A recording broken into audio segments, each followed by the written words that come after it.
Om Swastiastu, selamat pagi anak-anak. Sekarang kita akan belajar prakarya ya untuk pertemuan pertama kita di semester 2. Perkenalkan, nama Ibu Nyoman Andani, guru baru di Catat 2 Pesada, biasa dipanggil Bu Andani. Nah, pada semester 2 ini kita akan mulai dengan bab pertama, yaitu tentang materi bahan limbah keras atau kerajinan bahan limbah keras. Nah, bahan limbah keras ini pada prinsipnya, prinsip kerajinan bahan limbah keras ini kita mengikuti diolah dengan beberapa cara. Di antaranya pertama ada 5R. 5R itu adalah reduce, reuse, recycle, repair, dan repair. Itu kalian masih ingat ya di pelajaran kelas 7 di materi kerajinan bahan limbah. Di sana juga disinggung tentang reduce, reuse, recycle, repair, dan repair. Reduce itu berarti mengurangi, berarti usaha kita untuk mengurangi jumlah limbah yang dihasilkan dari kegiatan sehari-hari kita. Reuse itu berarti menggunakan kembali barang yang masih bisa digunakan untuk mengurangi sampah atau limbah. Recycle itu artinya mendaur ulang. Repair itu kita menggunakan barang-barang yang dapat diisi kembali, seperti botol minum, kita bisa pakai botol minum isi ulang. Repair itu berarti merawat barang. Dengan merawat barang berarti barang itu dapat digunakan secara berulang, lebih awet sehingga dapat mengurangi jumlah limbah yang terbentuk. Kemudian yang kedua, pengolahan limbah yang kedua itu ada insinerator, yaitu alat untuk membakar sampah secara terkendali dengan suhu yang sangat tinggi, ya. Karena proses pembakaran sampahnya. Kemudian ada sanitary landfill. Sanitary landfill ini adalah metode penanganan sampah yang dilakukan dengan menimbunnya kawat pada daerah yang rendah, kemudian ditutup dengan tanah dan membiarkannya layaknya seperti sampah organik. Kemudian ada pengepresan sampah, yaitu cara penanganan sampah dengan cara mengepres, menjadikan padatan atau bahan padat yang lebih ringkas dan tidak memenuhi banyak tempat. Dan untuk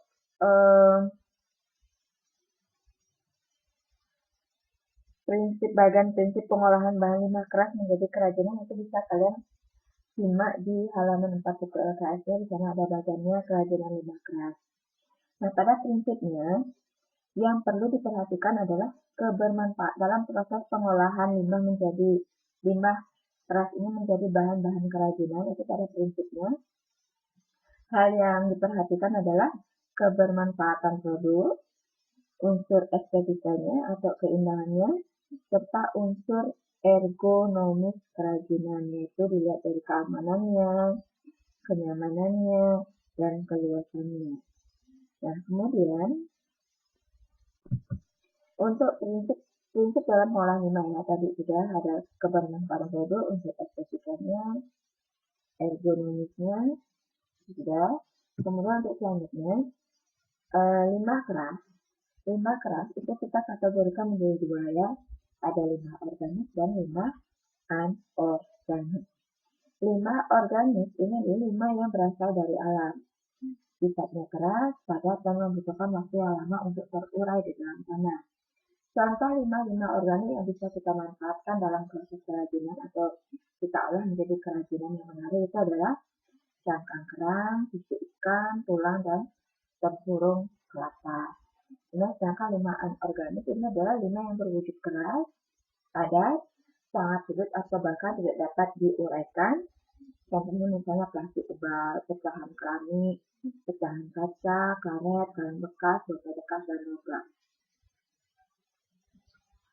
Dalam proses pengolahan limbah bahan keras ya, dalam proses pengolahan limbah bahan keras itu melalui beberapa tahap. Pertama itu adalah pengumpulan bahan, di mana dalam proses pengumpulan bahan ini dilakukan sebelum bahan itu diolah. Pengolahannya ini dilakukan setelah menentukan bahan yang akan diolah. Kalau sudah menentukan mau buat apa, kemudian menggunakan bahan apa, baru kita lakukan proses pengumpulan bahan. Setelah proses pengumpulan bahan selesai, kita melakukan pemilahan bahan limbah. Di mana dalam proses pemilahan bahan limbah ini kita memilih bahan yang berkualitas yang sesuai dengan standar bahan yang diperlukan untuk membuat suatu kerajinan. Kemudian, setelah pemilahan bahan, kita membersihkan bahan. Tujuan dari pembersihan ini adalah untuk menghilangkan kotoran yang menempel pada bahan yang akan mempengaruhi hasil akhir dari produk kerajinan. Setelah dilakukan pembersihan bahan, barulah dilakukan proses pengolahan bahan menjadi bahan baku yang siap pakai. Di mana proses ini dalam proses kerajinan biasa kita sebut dengan finishing bahan. Tujuan dari proses ini adalah agar bahan lebih mudah dan siap dibuat karya kerajinan.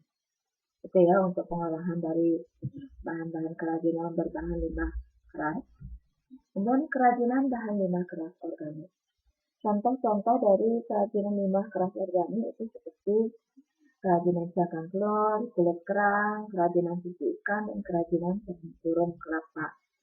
Cara pembuatan dari kerajinan-kerajinan, contoh-contoh kerajinan di atas ini bisa kalian lihat di LKS ya, halaman 7. Sana sudah lengkap ada cara pembuatannya. Bagaimana teknik pembuatan kerajinan cangkang telur atau kulit telur dengan teknik melukis, kemudian tata cara pembuatan kerajinan dari kulit telur dengan teknik menempel. Sana sudah ada step by step-nya. Begitu juga dengan kerajinan kulit kerang. Contoh kerajinan yang terbuat dari kulit kerang itu misalnya ada boneka, bros, burung, kap lampu, dan lain-lainnya. Untuk kerajinan susu ikan, itu biasanya digunakan sebagai anting-anting, cincin, kalung, bros, gelang, dan hiasan atau hiasan-hiasan lainnya. Kemudian untuk proses pembuatannya juga ada ya di halaman 8 di buku LKS kalian. Kerajinan tempurung kelapa yang keempat, kerajinan tempurung kelapa. Kerajinan tempurung kelapa ini biasanya di antaranya yang dibuat itu di antara produknya berupa entong, tas kancing baju, tas kancing baju, kantungan, tempat pensil, miniatur kendaraan, kap lampu, dan lain-lain. Kemudian untuk kerajinan bahan limbah keras anorganik, itu contohnya ada kerajinan botol plastik, kerajinan botol kaleng, kerajinan pecahan keramik, kerajinan kaca. Contoh-contoh produknya bisa kalian lihat di LKS.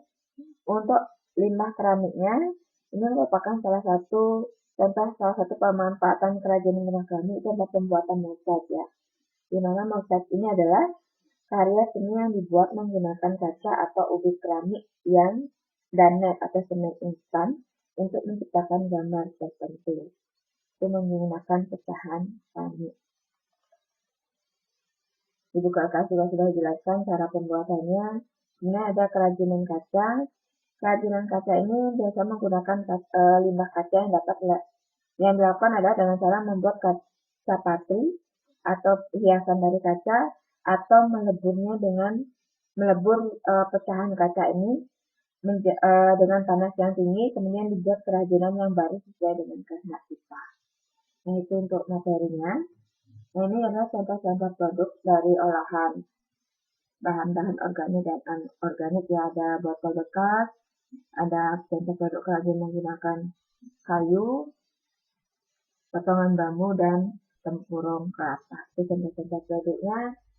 Nanti kalian bisa lanjutkan baca-baca tentang contoh proyek kerajinan bahan limbah di LKS kalian. Nah untuk materinya sudah selesai. Silakan nanti kita diskusi lewat WA group, bisa bertanya melalui voice note atau bisa ketik di WA, kita diskusi di WA ya.